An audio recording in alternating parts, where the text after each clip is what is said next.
സമ്മേളനം വരാൻ പോവാണല്ലോ. ഈ യുഡിഎഫിന്റെ എല്ലാ എംഎൽഎമാരും നിയമസഭയിൽ പങ്കെടുക്കുന്നുണ്ടോ? സ്വാഭാവികമായി ഉണ്ടാകുമല്ലോ.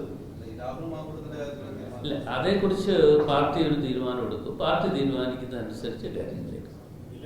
ഞാനിപ്പോ ഇവിടെ നിങ്ങളെ കാണാൻ ആഗ്രഹിച്ചത് ഈ വോട്ടേഴ്സ് ലിസ്റ്റിലുള്ള അപാകതകളെ കുറിച്ച് പറയുവാനും അത് ജനങ്ങളിൽ എത്തിക്കുവാനും അതിന് പരിഹാരം ഉണ്ടാക്കുന്നതിന് വേണ്ടിയാണ്. യുഡിഎഫിന്റെ കൺവീനർ കൂടിയാണല്ലോ, അതുകൊണ്ടാണ് പ്രധാനപ്പെട്ട ചോദ്യം ചോദിക്കുന്നത്. തിങ്കളാഴ്ചയാണ് നിയമസഭാ സമ്മേളനം നടക്കുന്നത്. ആരോപണ വിധേയൻ പങ്കെടുക്കുമോ, പങ്കെടുപ്പിക്കുമോ, സ്പീക്കർക്ക് കത്ത് നൽകുമോ, പങ്കെടുത്താൽ തന്നെ ഏത് ബ്ലോക്കിലാണ് ഇരിക്കുക, അത് യുഡിഎഫിന്റെ അഭിപ്രായമാണ് എംഎൽഎ എന്നുള്ളത് അവിടെ പറയുക. അത് യുഡിഎഫിന്റെ കൺവീനർ പറയണ്ടേ സ്വാഭാവികമായി? അല്ല, അത് ഞങ്ങളുടെ അഭിപ്രായങ്ങൾ നേരത്തെ ഓൾറെഡി പറഞ്ഞിട്ടുണ്ട്. ആ അഭിപ്രായങ്ങളൊക്കെ നേരത്തെ തന്നെ പറഞ്ഞിട്ടുള്ള കാര്യമാണ്. അപ്പോൾ അഭിപ്രായങ്ങൾ നേരത്തെ പറഞ്ഞിട്ടുള്ളത് പാർട്ടി ഒരു തീരുമാനം, അന്തിമ തീരുമാനത്തിലേക്ക് എത്തിയിട്ടുണ്ട്.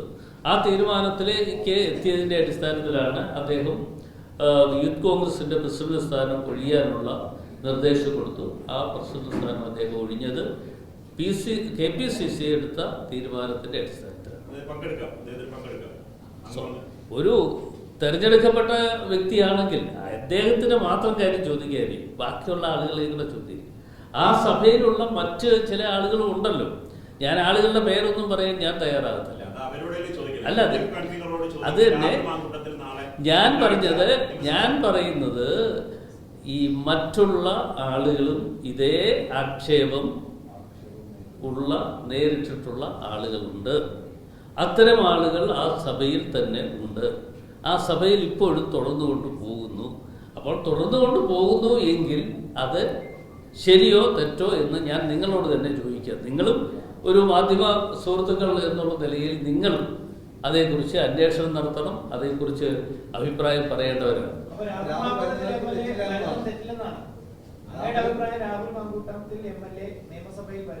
അല്ല, ഒരു തെരഞ്ഞെടുക്കപ്പെട്ട വ്യക്തിയല്ലേ. തെരഞ്ഞെടുക്കപ്പെട്ട വ്യക്തി എന്നുള്ള നിലയിൽ അദ്ദേഹത്തിനുള്ള അവകാശങ്ങൾ ഉണ്ടാകുമല്ലോ. അത് സ്പീക്കർ തന്നെ പറഞ്ഞല്ലോ. എൻ്റെ കൈവശം ഇതുവരെ ഒരു പരാതിയും കിട്ടിയിട്ടില്ല എന്നാണല്ലോ സ്പീക്കർ പറഞ്ഞത്. ഞാൻ മാധ്യമങ്ങളിലൂടെ വായിച്ചതാണ്, അല്ലാതെ ഞാൻ സ്പീക്കറെ നേരിട്ട് കണ്ടില്ല. അദ്ദേഹത്തിൻ്റെ മാധ്യമങ്ങളിലൂടെ വന്ന വാർത്തകൾ കേട്ടുകൊണ്ട് ഞാൻ പറഞ്ഞതാണ്. തെറ്റാണെങ്കിൽ ഞാൻ തിരുത്താൻ തയ്യാറാണ്.